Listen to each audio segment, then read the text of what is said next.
तो वो सर, इस सूरज का ठिकाना मिल गया, वरना ये आदमी तो अपनी टो हुई गाड़ी लेने भी नहीं आया। और आता भी कैसे? चोरी की गाड़ी जो थी, एक एक कदम फूक फूक के रख रहा है ये सूरज। हाँ सर, और छुपने के लिए भी उसने एक ऐसा ठिकाना चुना जो एक एनआरआई का। हाँ, एक एनआरआई का, एक ऐसा आदमी जो महीनों तक अपनी घर की हालत देखने के लिए आता तक नहीं। यहाँ पे ताला लगा हुआ है। बोल दो। सुन।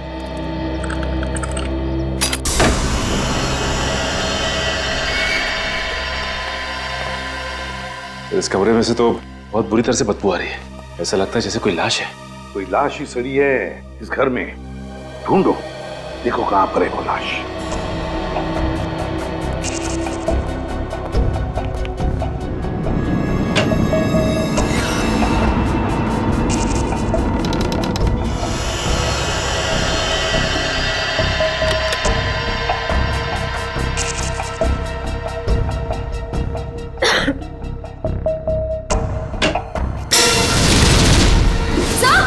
हाँ सर जल्दी आइए।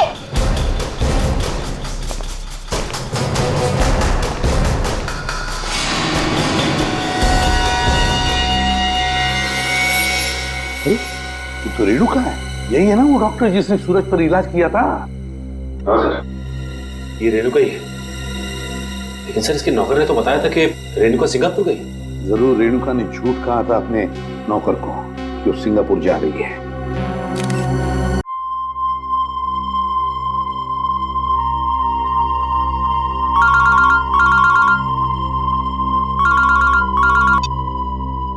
हेलो, मैं बोल रहा हूँ, काम हुआ क्या?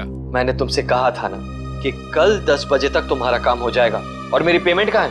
पेमेंट मिल जाएगा तुम्हें। कितनी बार कहा मैंने तुमसे कि मुझे आधे पैसे एडवांस चाहिए और बाकी का काम खत्म होने के बाद। काम करो, पैसा तुम्हें मिल जाएगा। वो रखो तो।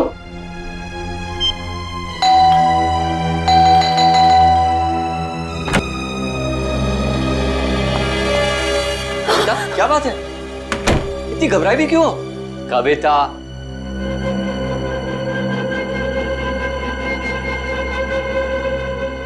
कविता, मैंने उसे वहां देखा था, नीचे नीचे खड़ा था वो। नीचे? कौन? सूरज। सूरज, तुमने अपनी दवाइयां ली? अमन, मैं बीमार नहीं हूँ। मैंने उसे नीचे देखा था। उसकी आंखें उसी मासूमियत से मुझे देख रही थी जैसे पहले देखा करती।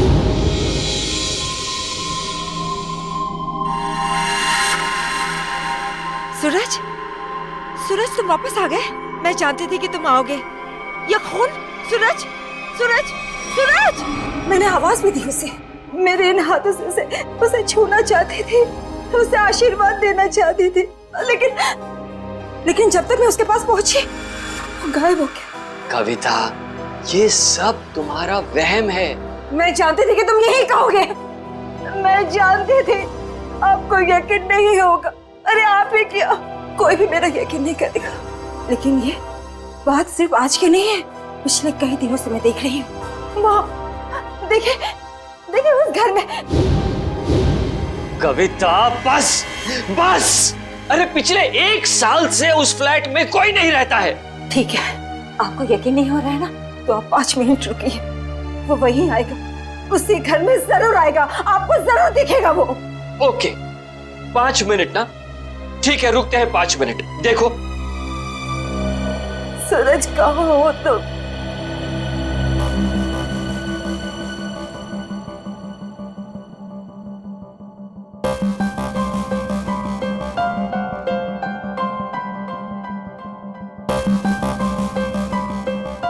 लो, हो गए तुम्हारे 5 मिनट।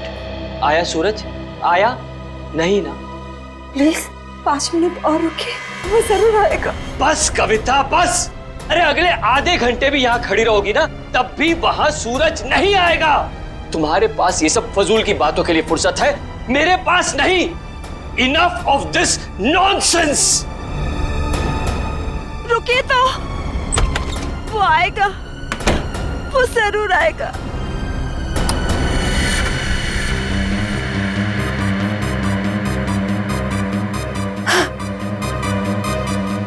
अमन, अमन जल्दी आइए। सूरज, वो देखिए सूरज।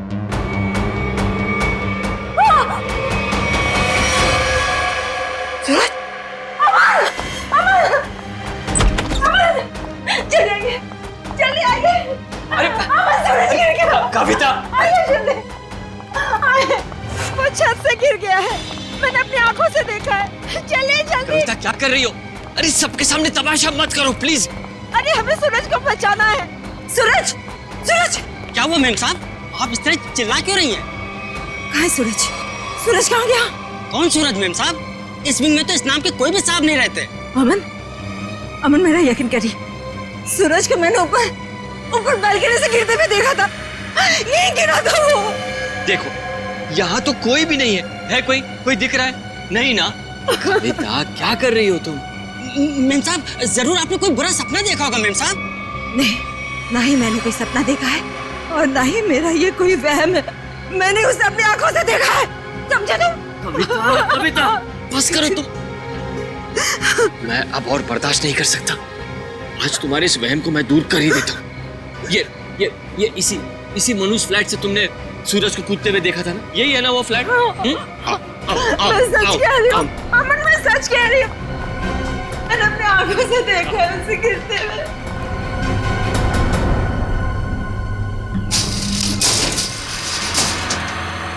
ये लो, अपनी आंखों से देख लो, यहाँ ताला लगा हुआ है। कविता, मैंने तुमसे कहा ना कि ये फ्लैट 1 साल से बंद पड़ा हुआ है। मेम साहब बिल्कुल ठीक कह रहे हैं। ये घर पिछले 1 साल से बंद ही पड़ा हुआ है। नहीं, ये तुम सबकी चाल है। मेरे साथ ऐसा घिनौना मजाक करके तुम लोग मुझे गलत साबित करना चाहते हो। कविता, मैं तुम्हारा पति हूँ, इतना प्यार करता हूँ मैं तुमसे। क्या मैं तुम्हारे साथ ऐसा करूँगा? हाँ? इसका पता तो अब सीआईडी लगाएगी। तुम भी ना कविता, हद करती हो बस। हमारी किसी की बात तुम्हारे समझ में नहीं आती। अब सीआईडी को बुलाने की क्या जरूरत थी? कविता जी आप हैं? जी मैं हूँ। आप ही ने हमें फोन करके बुलाया? मैंने किया था आप लोगों को फोन। तो बताइए क्या हुआ यहाँ पर? मैं आपको बताता हूँ सर। कविता आप क्या? कौन है? मैं अमन, कविता का पति और सूरज का फैमिली लॉयर। सूरज, वही जिसने छलांग लगाकर खुदकुशी की? हाँ वही। कविता जी मैं कह रहा हूँ आपसे, ये फ्लैट पिछले 1 साल से खुला नहीं है। हम आप सीआईडी का वक्त बर्बाद कर रही हैं। वैसे आप कौन है? मैं इस सोसाइटी का सेक्रेटरी। सोसाइटी के सेक्रेटरी है? तो फिर सेक्रेटरी साहब, अगर कविता जी ने किसी को छलांग लगाकर खुदकुशी करते हुए देखा है तो उसकी तहकीकात करना हमारा फर्ज है, समझे आप? आप हमारा वक्त बर्बाद करने की चिंता मत कीजिए। फ्लैट कहाँ है बताइए? जी ये चाबी है आपके पास? जी। तो खोलिए। कविता जी आप देख सकते हैं यहाँ सारा सामान ढका हुआ है। कोई यहाँ कैसे आएगा? यहाँ की साफ सफाई तक नहीं हुई है। सेक्रेटरी साहब, आप थोड़ी देर के लिए अपना मुंह बंद रखेंगे और सीआईडी को अपना काम करने दीजिए, ठीक है? जैसा आप ठीक समझे। हाँ तो कविता ये बताइए, कल रात को आपने सूरज को कहाँ पर देखा? जी वहाँ उस बालकनी में। बालकनी?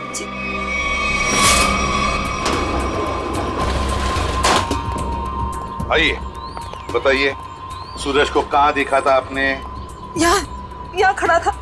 यहाँ पर? हाँ जी। और सर ये सब कल की बात नहीं, पिछले कई दिनों से मैं उसे यहाँ ही देख रही हूँ। पर कविता जी ये हो कैसे सकता है?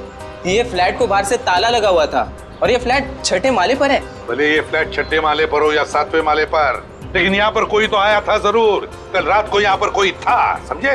पर ये आप इतनी यकीन के साथ कैसे कह सकते हैं? ये मैं नहीं कह रहा हूँ, इस रेलिंग पर जो धूल जमी हुई है ना, ये हमें बता रही है। पर ये हो कैसे सकता है? कोई तो आया था यहाँ पे बालकनी में। ये बालकनी की रेलिंग पे ये मिट्टी देख रहे हो? यहाँ पे मिट्टी साफ है। ऐसा लगता है कोई यहाँ पे था जिसने इस रेलिंग के साथ छेड़छाड़ की। अब आप लोगों को मेरी बात पर यकीन हुआ ना सर? देखा अमन, मैं सच कह रही थी। एक मिनट।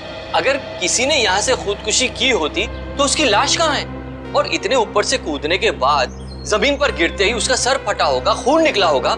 जमीन पर ना उसकी लाश मिली, ना जमीन से खून के निशान। और तो और वॉचमैन तो कुछ देखता। अब हम देख लेंगे और पता भी लगा लेंगे। देख नीचे चलते हैं।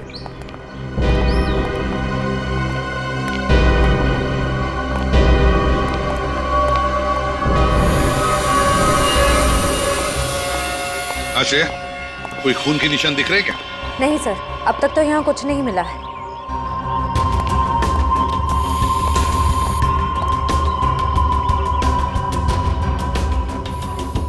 वॉचमैन, कल रात ड्यूटी पर थे ना तुम? साहब मैं ही था। तो फिर तुमने देखा कैसे नहीं किसी को ऊपर से गिरते हुए? साहब रात में मैं ही यहाँ पे बैठा हुआ था। ये मेम साहब अचानक यहाँ आई और बोलने लगी कि सूरज ऊपर से कूद गया। अच्छा एक बात बताओ, कल कोई अनजान आदमी आया था कल रात को यहाँ इस विंग में? नहीं साहब, इस विंग में जो लोग रहते हैं वही लोग आए थे साहब। आप चाहें तो मैं आपको रजिस्टर भी दिखा सकता हूँ साहब। सर, हाँ? सर खून के कोई ट्रेसेस नहीं मिले वहाँ पे। ऐसे कैसे हो सकता है? आप लोगों को कुछ सबूत मिला है ना बैल्कनी में किसी की मौजूदगी का? मैं सच कह रही हूँ सर, मेरा यकीन कीजिए। कविता जी, हम आपका पूरा विश्वास कर रहे हैं, आप सच बोल रही हैं। मैं तो सच बोल रही हूँ, लेकिन मुझे लगता है कि ये लोग झूठ बोल रहे हैं। क्या मतलब? शायद ये लोग मुझे झूठा साबित करना चाहते हैं। लेकिन क्यों गलत साबित करना चाहते हैं ये लोग? ऐसा ही है सर, मेरे आने से पहले इन लोगों ने लाश को ठिकाने लगा दिया होगा, खून भी साफ कर दिया होगा। मेरा यकीन कीजिए, मैं सच बोल रही हूँ। कविता, तुम सबके सामने पतंग खड़ा कर रही हो। एक मिनट सर, आप नहीं सर, मैं सच बोल रही हूँ। सर, आप मेरी पत्नी की बातों को ज्यादा गंभीरता से मत लीजिए। दरअसल उसका दिमागी इलाज चल रहा है। दिमागी इलाज चल रहा है? क्यों, किस लिए? उसे हेलुसिनेशंस होते हैं सर। उसे ऐसे लगता है जैसे सब लोग उसके खिलाफ हैं। और जिस सूरज की वो बात कर रही है ना, उसकी तो 1 साल पहले मौत हो चुकी है। सूरज की मौत 1 साल पहले हुई थी? जी। अच्छा, और फिर भी इस बात का तो नजरअंदाज नहीं कर सकते ना कि आपकी पत्नी कविता ने किसी को ऊपर से छलांग लगाकर खुदकुशी करते हुए देखा है। एक बात बताइए, सूरज की मौत हुई कैसे थी? सर, सूरज ने फ्लैट से कूदकर आत्महत्या कर ली थी। वैसे आप कौन है? मैं सूरज का चचेरा भाई प्रतीक और ये मेरी पत्नी नताशा। एक बात बताइए, सूरज ने आत्महत्या क्यों की? सर, सूरज को अपने पिता से बहुत लगाव था और उनकी मौत के बाद उसके पास जिंदा रहने का कोई मकसद ही नहीं बचा था। कविता जी, एक बात बताइए, क्या आपने 1 साल पहले सूरज को कूदते हुए देखा था अपने घर से? तभी मैं इस शहर में नहीं थी सर। मेरे वापस आने के बाद मुझे बताया गया था, लेकिन मुझे यकीन ही नहीं हुआ।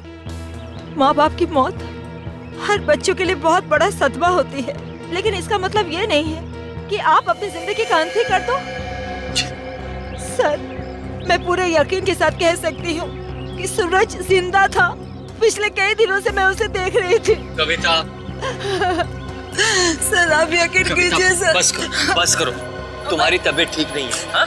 चलो घर चलो, तुम्हारे आराम का वक्त हो गया। अमन, मैं सच क्या है? एक्सक्यूज मी सर, सर, चलो मेरे साथ चलो। अमन, मैं सच बोल रही हूँ। सर, कविता आंटी को सूरज की मौत का बहुत गहरा सदमा लगा है, इसलिए उसके कूदने का दृश्य उनकी आंखों के सामने बार बार आता रहता है। सर, कविता आंटी की अपनी कोई संतान थी नहीं और वो सूरज को अपने बेटे समान मानती थी। सूरज को हॉस्पिटल कौन ले गया था? मैं, नताशा और अमन अंकल, हम तीनों मिलकर लेकर गए। सर, मैं भी था। आप? शेखर, सूरज के पिता का बचपन का दोस्त। कौन से हॉस्पिटल ले गए थे सूरज को? Sir, city hospital. City hospital. Suraj की मौत 1 साल पहले हुई है, तो पता लगाना पड़ेगा कि लोकल पुलिस स्टेशन का कौन सा ऑफिसर उस केस को देखता था, और फिर उसे लेकर सिटी हॉस्पिटल जाना पड़ेगा।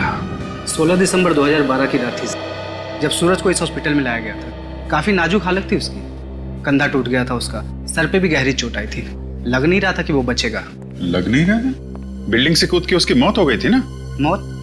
नहीं सर, इस हॉस्पिटल के डॉक्टर इतने काबिल थे, उन्होंने उसको बचा लिया था। क्या सूरज जिंदा है? नहीं सर, वो मर चुका है। अरे अभी तो तुम कह रहे थे कि डॉक्टरों ने उसे बचा लिया था। सर, वो बच गया था और उसके जीने की पूरी तमन्ना खत्म हो चुकी थी। हॉस्पिटल से ऑपरेशन के 3 दिन बाद ही वो हॉस्पिटल से भाग गया और फिर ओडाला के ब्रिज से जाकर उसने आत्महत्या कर ली। ओडाला ब्रिज? मतलब सूरज की मौत बिल्डिंग से कूदने से नहीं, ओडाला ब्रिज से कूदने से हुई है। मगर सर, सूरज के घर वालों ने हमसे झूठ क्यों कहा? क्या, उसका तो पता हम लोग लगा ही लेंगे। पहले जरा उस डॉक्टर से मिलते हैं जिसने सूरज की जान बचाई थी।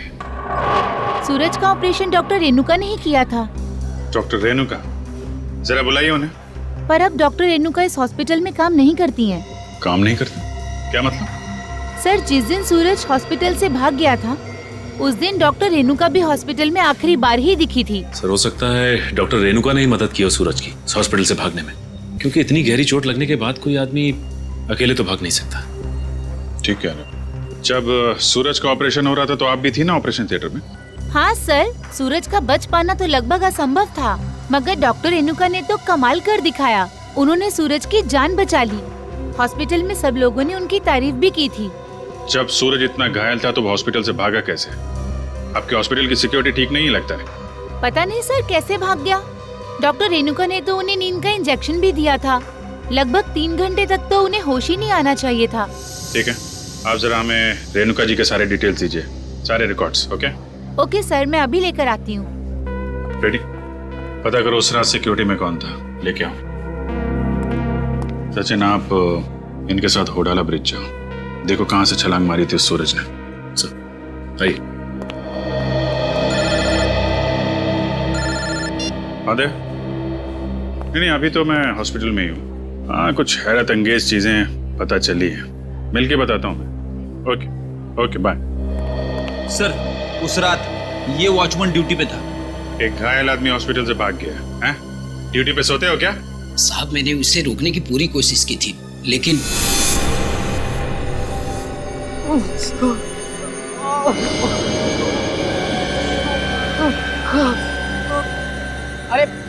अरे साहब, आप कहाँ जा रहे हैं?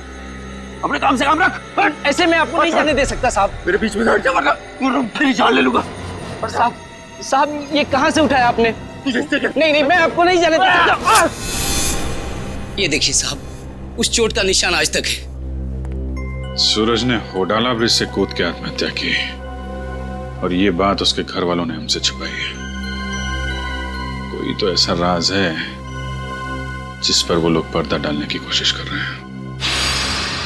क्या सूरज की मौत बिल्डिंग से कूदने से नहीं बल्कि होडाला ब्रिज से छलांग लगाने से हुई थी? और इतनी बड़ी बात तुम लोगों ने मुझसे क्यों छुपाई? सिर्फ आप ही से नहीं कविता जी, इतनी बड़ी बात सीआईडी से भी छुपाई गई है। कानून से कोई बात तब छुपाई जाती है जब जुर्म के ऊपर पर्दा डालने की कोशिश की जा रही हो।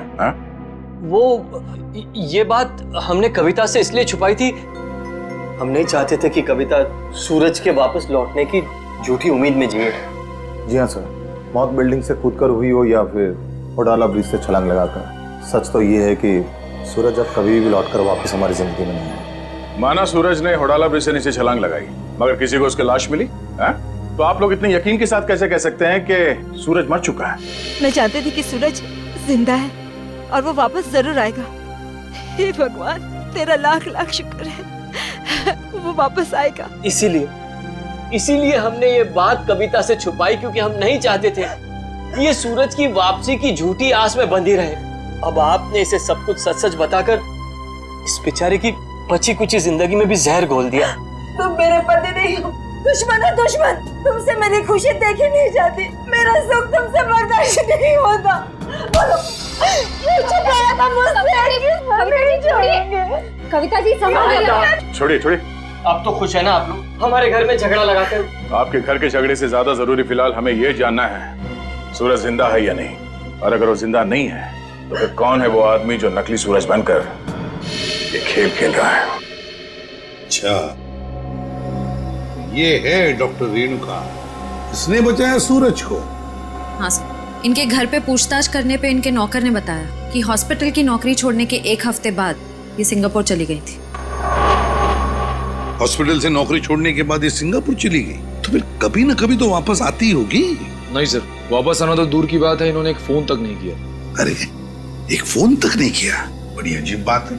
कोई अपना घर नौकर पर सौंप जाता है तो कभी न कभी फोन करके पूछताछ तो करता है घर की हालत के बारे में। हाँ सर, पर इन्होंने ऐसा बिल्कुल नहीं किया।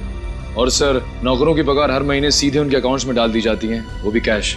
नहीं, कुछ और ही चक्कर है, कुछ और ही चक्कर है ये। सर, ये धीरज, इन्होंने सूरज को होडाला ब्रिज से कूदते हुए देखा था 1 साल।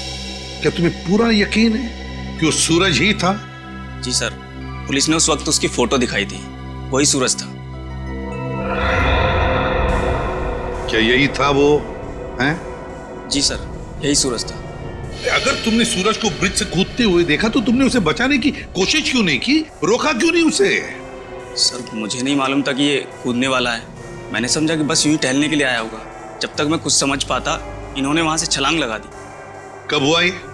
सर, रात तकरीबन 1 बजे की। रात के 1 बजे? तो क्या मैं पूछ सकता हूँ कि रात के 1 बजे आप वहां क्या कर रहे थे होडाला ब्रिज पर? सर, वो क्या है ना कि मैं एक लेखक हूँ जब कभी कहानी लिखते लिखते अटक जाता हूँ तो वहाँ टहलने के लिए निकल पड़ता हूँ, इस उम्मीद से कि शायद कोई नई प्रेरणा मिल जाए। लेकिन जब से ये हादसा हुआ है ना सर, मैंने उस ब्रिज पे जाना बंद कर दिया है। वैसे आप लिखते क्या है? सर मैं उपन्यास लिखता हूँ, नोवेल्स। ठीक है धीरज, थैंक यू वेरी मच, तुम जा सकते हो। अगर जरूरत पड़े तो हम तुम्हें फिर से बुला लेंगे। सर ये घोटाला ब्रिज के नीचे के पानी का बहाव बहुत तेज है सर। अगर कोई भी आदमी ऊपर से नीचे गिरता है तो उसका बचना अब नामुमकिन है सर। और तो और सर, पुलिस वालों ने उस जगह की अच्छी तरीके से छानबीन करवाई थी गोताखोरों से, लेकिन सूरज की लाश नहीं मिली थी सर। हो सकता है कि तेज बहाव की वजह से वो सूरज को ढूंढ नहीं पाए होंगे, या फिर किसी न किसी वजह से सूरज डूबने से बच गया। सर अगर ये सूरज बच गया है तो सिर्फ कविता जी को क्यों दिखाई देता है, अमन जी या बाकी लोगों को क्यों नहीं? वही तो, अगर ये बच गए तो सिर्फ कविता को ही कैसे दिखता है, और किसी को क्यों नहीं दिखता? नहीं नहीं नहीं नहीं नहीं नहीं, कुछ ना कुछ तो गड़बड़ जरूर है, क्योंकि अगर ये बच गया तो सबके सामने क्यों नहीं आता है? सर शायद ये कविता जी का कोई वहम है। नहीं नहीं नहीं निखिल, ये कोई वहम नहीं है, कोई वहम नहीं है। अगर ये कविता जी का वहम होता तो वे सूरज की घर की बालकनी के रेलिंग पर जो धूल जमा हुई थी उसमें से इतना सा हिस्सा ही साफ कैसे मिला हमको? इतना सा हिस्सा साफ कैसे मिला?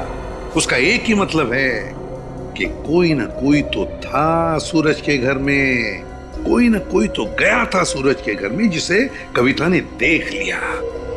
मगर कौन गया था सूरज के घर में? है कौन ये? इसका पता तो लगाना ही पड़ेगा।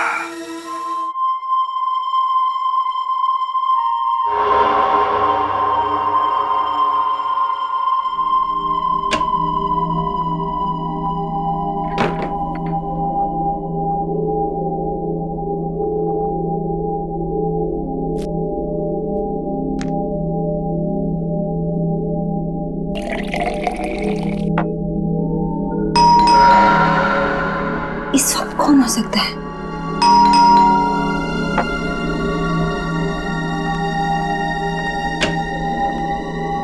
कौन है?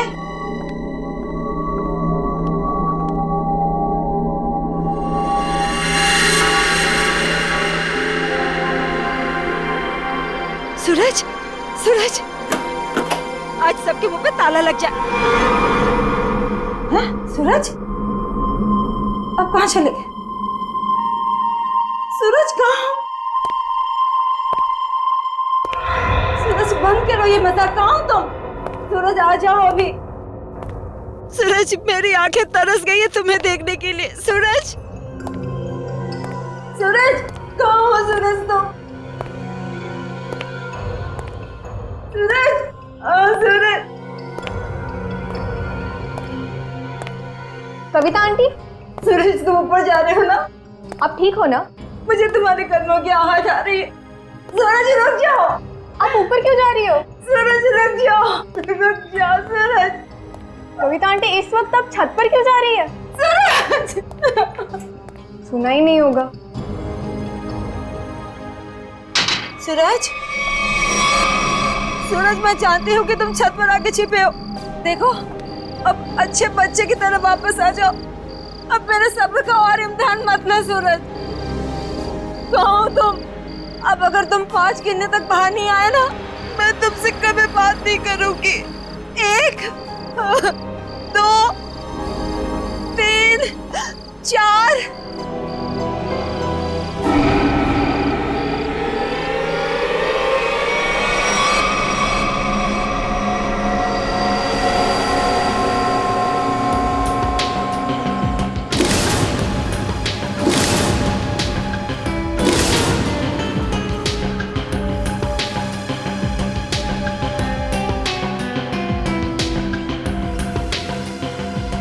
तुम इस विंग के वॉचमैन हो ना? जी साहब। कैसे हुआ ये सब? साहब कल रात तकरीबन 2 बजे मुझे किसी की चीख सुनाई दी। देखा तो कविता मैम साहब लहूलुहान जमीन पर पड़ी हुई थी। सर मैं सोच भी नहीं सकता था कि सूरज के गम में कविता आत्महत्या। पता नहीं आजकल के लोग इतना कमजोर क्यों हो गए। दुख बर्दाश्त करने की किसी में भी शक्ति नहीं रही। सही है, देखिए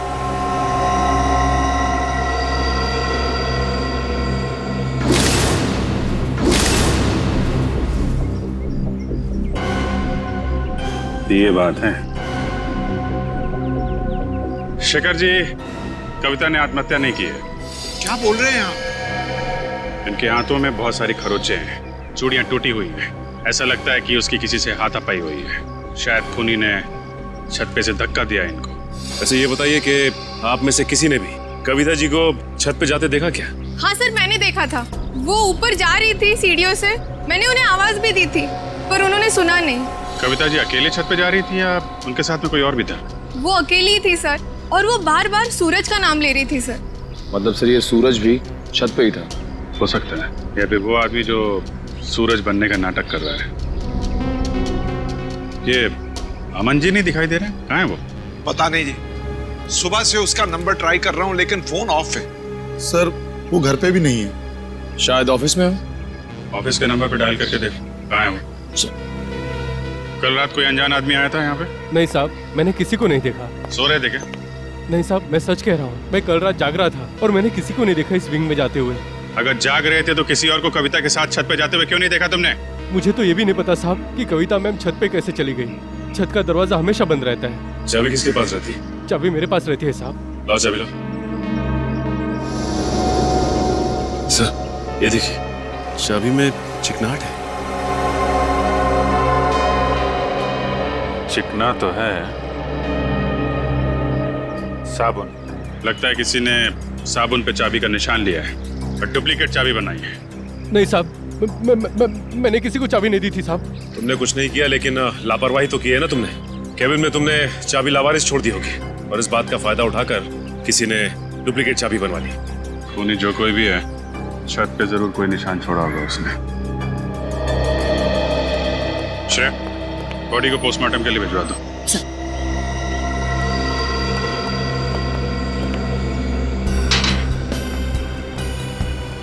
यहां से गिरी है।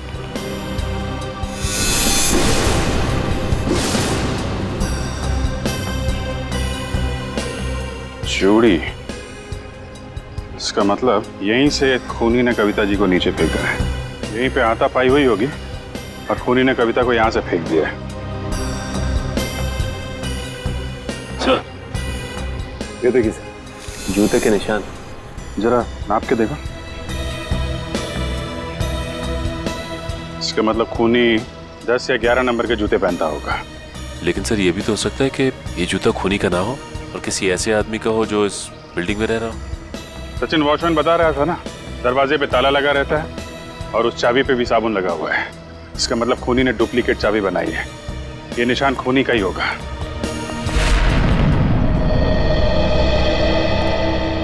क्या पता चला ऑफिसर? सर उनके ऑफिस ने बताया कि अमन जी कल दिल्ली जाने वाले थे कॉन्फ्रेंस के लिए, लेकिन वो दिल्ली पहुंचे ही नहीं। दिल्ली पहुंचे ही नहीं? हाँ सर, उनकी फ्लाइट की टिकट ही बुक थी, लेकिन वो मुंबई एयरपोर्ट तक ही नहीं पहुंचे। सर कहीं ऐसा तो नहीं कि अमन जी ने ही कविता जी को? कैसी बात कर रही हैं आप? अमन कविता से बहुत प्यार करता था और वो कविता के लिए अपनी जान तक दे सकता था। ऐसी बात है तो फिर अमन गायब क्यों हो गया? बीवी की मौत हो गई और पति लापता? सर मुझे शुरू से ही अमन के हाव-भाव कुछ ठीक नहीं लग रहे थे। क्या मतलब? सर अमन जी शुरू से ही हमारे परिवार के वकील रह चुके हैं। सूरज के माता पिता की मौत के बाद उन्होंने कभी किसी को बताया ही नहीं कि जायदाद का बंटवारा कैसे होगा। सर मुझे लगता है अमन के दिल में खोट है, वो खुद ही सारी जायदाद हड़पना चाहता है। और हो सकता है कविता आंटी को सूरज बन के डराने के खेल में उन्हीं का हाथ हो। खैर अमन इसमें शामिल है कि नहीं ये तो हम लोग पता लगा ही लेंगे, लेकिन ये बात तय है कि ये सारा खेल जायदाद की वजह से ही रचा जा रहा है। सूरज अगर बिल्डिंग में आया था तो आसपास जरूर किसी ने देखा होगा। हाँ सर, सामने पान की दुकान है सर। अरे भाई सुनो। आइए साहब, 4 पान लगा देता हूँ। मैडम के लिए मीठा पान, चेरी वाला। अरे नहीं, पान बाद में खाएंगे, थोड़ी बात कर लेते हैं पहले। हाँ जी, कहिए। अच्छा ये बताइए कि आपकी दुकान कितने बजे तक खुली रहती है? सुबह 9 से रात के 11 बजे तक। क्या आपने इस आदमी को कल इस इलाके में देखा था? अरे आप लोग तो ऐसे बातें कर रहे हैं जैसे आप लोग सीआईडी वाले हैं। ठीक पहचाना आपने? अरे आप तो सचमुच में सीआईडी वाले हैं। देखा था इसको? जी साहब, कल रात को इस आदमी को देखा था। ठीक से याद है तुम्हें? कोई धोखा तो नहीं हो रहा? जी साहब, मेरी नजर 6x6 की है, कभी धोखा नहीं खाती। मतलब सर सूरज जिंदा है? इसका मतलब वो जो जूतों के निशान हमें बिल्डिंग की छत पे मिले थे वो सूरज के थे और उससे नहीं कविता को मारा है। मतलब सर ये जुर्म अमन और सूरज दोनों मिलके कर रहे हैं। ये भी तो हो सकता है कि कविता जी का खून सूरज ने किया और अमन को जबरदस्ती ले गया अपने साथ। लेकिन सर, कविता जी तो सूरज के लिए उनकी माँ की तरह थी, फिर उन्होंने कविता जी को छत से क्यों गिराया होगा? साहब, क्या इस आदमी ने किसी को छत से धक्का दे दिया? शायद किसी का खून किया है इसने। और कुछ जानते हो इस आदमी के बारे में? जी साहब, इसने अपनी कार गलत जगह पार्क की थी। टोइंग वाला आया और कार उठा के लेके चला गया। कहाँ पे पार्क की थी गाड़ी? वहाँ साहब, वहाँ खड़ी थी।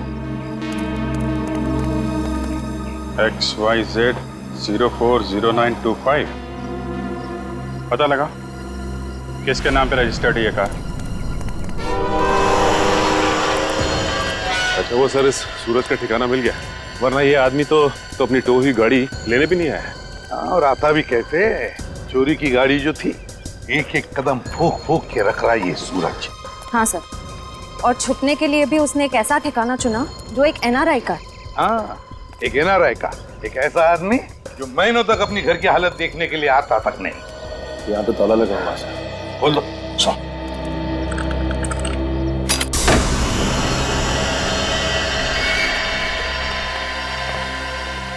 इस कमरे में से तो बहुत बुरी तरह से बदबू आ रही है।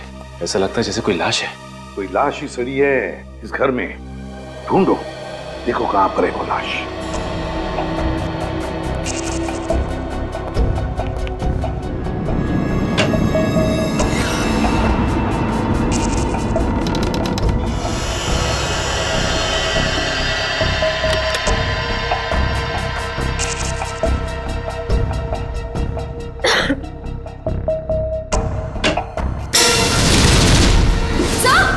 हाँ सर, जल्दी आइए।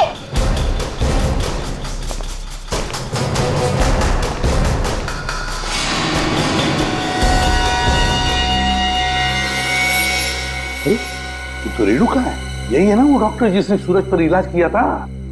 हाँ सर, ये रेणु का ही है। लेकिन सर, इसके नौकर ने तो बताया था कि रेणुका सिंगापुर गई। जरूर रेणुका ने झूठ कहा था अपने नौकर को कि वो सिंगापुर जा रही है। सर, ये देखिए, गले पे निशान।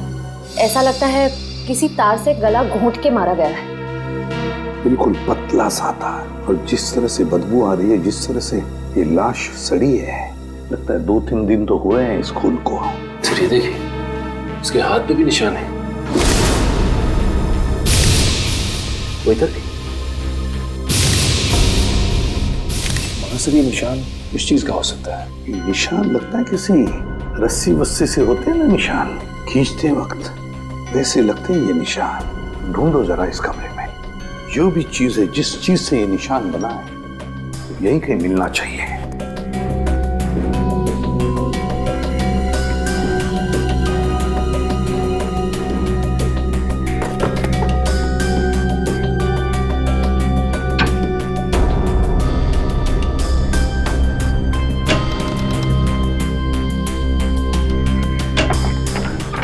माय गॉड, सचिन, ये देखो क्या है यहाँ पर कबर्ड में। डमी।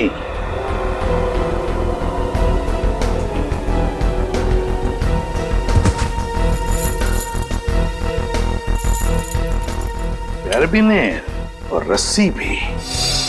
सचिन, लगता है रेणुका के हाथ पर जो निशान है ना, शायद इस रस्सी की वजह से ही है, खींचते हुए। ये देखो, ऐसे। हाँ सर, लेकिन सर, ये सारी की सारी चीजें इस घर में क्या कर रही हैं? क्योंकि ये सब चीजें तो शूटिंग में इस्तेमाल की जाती हैं, हार्नेस बांधने के लिए। याद है सचिन, सूरज के घर की बालकनी की रेलिंग पर बहुत सारी धूल जमी हुई थी, लेकिन एक जगह पर इतना सा हिस्सा साफ था। जरूर इस रस्सी की वजह से ही होगी वो जगह साफ। मतलब सर, ये सूरज का बालकनी से कूदना कविता जी का वहम नहीं था, बल्कि रेणुका और सूरज दोनों की मिलीजुली साजिश थी। बिल्कुल सचिन, ऐसा ही होगा। हुआ ये कि सूरज जब अपने घर में आया तो कविता ने उसे सामने से देख लिया। फिर सूरज और रेणुका ने मिलकर इस डमी को अपनी बालकनी से नीचे फेंक दिया। तब कविता को शायद ऐसे लगा कि सूरज अपनी बालकनी से कूद पड़ा, तो वो अपने पति के साथ नीचे दौड़ कर आई, और यहाँ सूरज और रेणुका इस डमी को ऊपर खींचने लगी इस रस्सी से, और इसीलिए खींचने की कोशिश में रस्सी के जख्म के निशान रेणुका के दोनों हाथों पर आ गए। मगर सर ये सारा का सारा प्लान रेणुका और सूरज का था। एक बात समझ में नहीं आई, ऐसी क्या मजबूरी आई सूरज के सामने कि उसे रेणुका को मारना पड़ा? शायद रेणुका सूरज को ब्लैकमेल कर रही थी। Double game. काम करो, इस रेणुका के सारे फोन रिकॉर्ड्स चेक करो, सारे फोन रिकॉर्ड्स, और साथ में ये भी पता लगाओ कि ये डमी, ये कैरेबिनेर और ये रस्सी कहां से खरीदे गए थे। पता चलेगा इस पूरे प्लान के पीछे किसका हाथ है, किसका दिमाग है। सर, हाँ सर, आपने ठीक कहा था सर। वाकई में रेणुका के कॉल रिकॉर्ड से दूध का दूध और पानी का पानी हो गया सर। क्या पता चला फोन रिकॉर्ड से? ये देखिए सर, पिछले 1 साल में रेणुका को सबसे ज्यादा कॉल इस नंबर से आया सर, और ये नंबर अमन जी का है। हाँ, सबसे ज्यादा फोन अमन से आए हैं। तो क्या अमन हमसे झूठ बोल रहा है? कहीं अमन भी तो मिला नहीं इसमें? हो सकता है सर, हो सकता है कि अपनी बीवी की मानसिक स्थिति का फायदा उठाया उसने और ये सारा ड्रामा रचा सूरज का, ताकि वो अकेले उसकी प्रॉपर्टी का हकदार बन जाए। सर एक बात मेरी समझ में नहीं आ रही है, वो सूरज जिसे उस पान वाले ने देखा था वो असली सूरज था या नकली? वो असली भी हो सकता है श्रेया। भले ही सूरज ने होडाला ब्रिज से छलांग लगाई, मगर उसकी लाश कहाँ मिली है किसी को? अब तक किसी को भी उसकी लाश नहीं मिली है। लेकिन सर सूरज को तो काफी लगाव था कविता जी से, तो वो ऐसी हरकत क्यों करेगा? कहीं ऐसा तो नहीं कि ये सूरज नकली है? आद्या, क्या ग्रेट वर्क। सचिन, पता चल गया उस दुकान का जहां से वो डमी खरीदा गया था। अब पता चलेगा कि असली सूरज कौन था और नकली सूरज कौन। सर हीरोइन की वीक्स तो मैं आपको 20 तरह की भिजवा सकता हूँ सर। आप सुनिए तो सर, पर आपकी एक्ट्रेस इतनी सनकी है, उसे एक भी वीक पसंद नहीं आता सर। हाँ ठीक है, भिजवा तो दूंगा, पर हाँ हर वीक का 1500 रुपया लगेगा डिपॉजिट के तौर पर। मंजूर है? Okay sir. क्या भाई साहब, मेरे लायक भी कोई विग है क्या? हाँ, क्यों नहीं सर, 1 मिनट। हाँ सर, आपकी पर्सनैलिटी को देख के ये विग जचेगा सर। नहीं, मेरे हिसाब से इनके ऊपर ये विग सूट करेगी, और मेरे ऊपर ये वाली, और फ्रेडी तुम्हारे ऊपर ये थोड़े लंबे बाल चाहिए ना, इनके ऊपर ये वाला जचेगा। सर ये कैसा मजाक है? मजाक नहीं, हम लोग सीआईडी से हैं। सीआईडी? जी हाँ। कौन आया था इनमें से आपके पास? नहीं सर, कोई नहीं आया था सर। ध्यान से देखो, हो सकता है इनमें से कोई आदमी ये डमी लेने आया हो। हाँ सर, ये डमी तो वो आदमी किराए पर लेकर गया था सर, और वापस आ ही नहीं सर। कौन था वो आदमी? सर 1 मिनट, मैं देख के बताता हूँ। मिल गया, धीरज नाम था उसका सर। सर उस आदमी का नाम भी तो धीरज था ना, जिसने सूरज को ब्रिज से कूदते हुए देखा था। अच्छा भाई साहब, ये उस आदमी के चेहरे पे कोई कटा हुआ निशान था क्या? हाँ सर, ऐसा ही कटा हुआ निशान था सर। तो ये धीरज भी शामिल है इस षड्यंत्र में, अमन और रेणुका के साथ। रेडी, पता लगाओ इस धीरज का मोबाइल इस वक्त कहाँ पे है। अरे वो पिक्चर देखी है मैंने यार, बहुत घटिया है। अरे क्या बात कर रहा है यार, वो पिक्चर इतनी घटिया कैसे हो सकती है? भाई उसका डायरेक्टर जाना माना है, और गाने जबरदस्त, एकदम जबरदस्त हैं। कानून के गाने भी बहुत जबरदस्त होते हैं। कानून के गाने? आप लोग अरे अभी गाना शुरू नहीं किया, कहाँ जा रहे हो? अरे सुनो तो। अरे अब सीधे सीधे बता। बताता हूँ। सूरज के ब्रिज से गिरने की मैंने मनगढ़ंत कहानी सुनाई थी। क्यों बनाई थी? क्योंकि मुझे इस काम के लिए 1 लाख रुपए दिए गए थे। 1 लाख रुपए? किसने दिए थे? उसका नाम है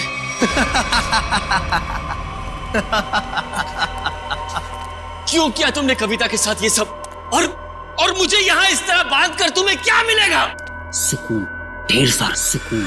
ठीक उसी तरह जिस तरह मौत की दुनिया से निकलकर जिंदा लोगों की दुनिया में आकर मिलता है, वो सुकून।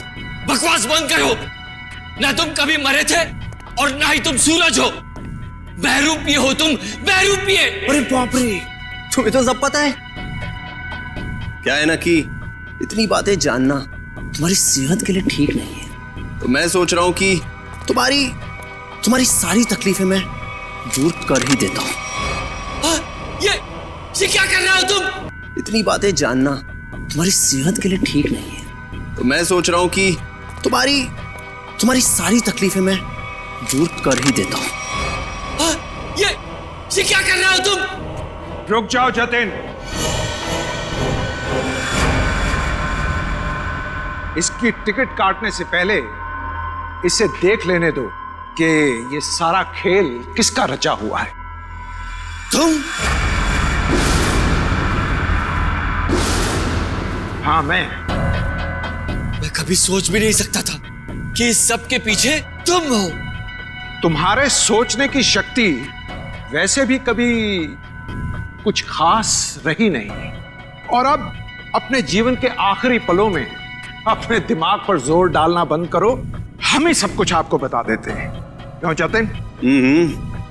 क्या है ना कि तुम्हारे मरने के बाद मैं कोर्ट जाऊंगा, सूरज बनकर सरकारी कागजों पर दस्तखत करूंगा। फिर क्या है, सारी जायदाद हमारी। क्यों बॉस?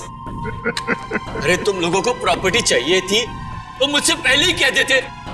कविता की जान लेने की क्या जरूरत थी? बहुत अफसोस है कविता की मौत का। जतिन चलो अब देर मत करो, इसे भी भेज दो कविता के पास, भेज दो। Yes boss.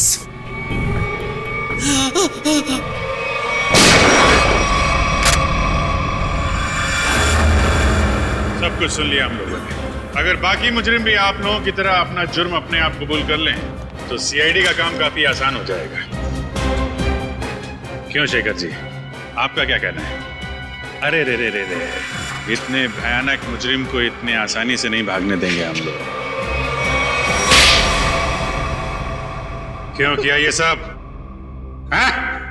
सूरज को उसके पिता से बहुत लगाव था और उसकी मौत के बाद उसके जीवन में कोई रुचि नहीं रह गई थी।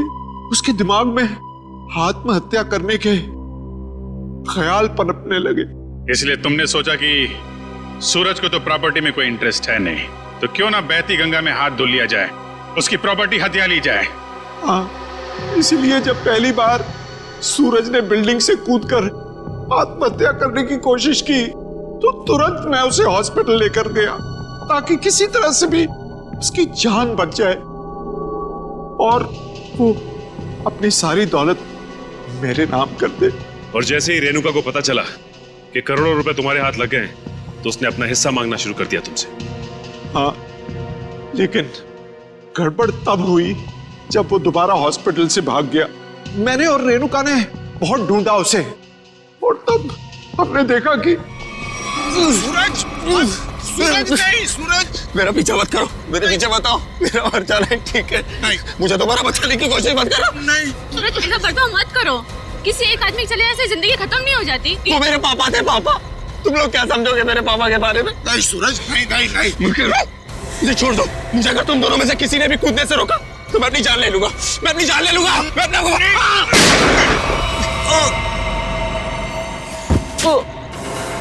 क्या सूरज को तुमने मार डाला? जानबूझकर नहीं मारा, गलती से गोली चल गई थी और फिर उसकी लाश को हमने नीमवाड़ी के जंगल में दफना दी। और फिर धीरज को तुमने अपना झूठा गवाह बना लिया ताकि कानून को गुमराह कर सको।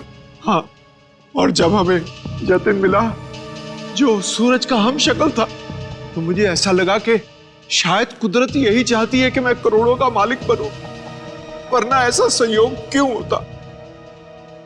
कुछ संयोग इसलिए होते हैं कि ताकि अपराधियों को उनके किए हुए की सजा मिल सके।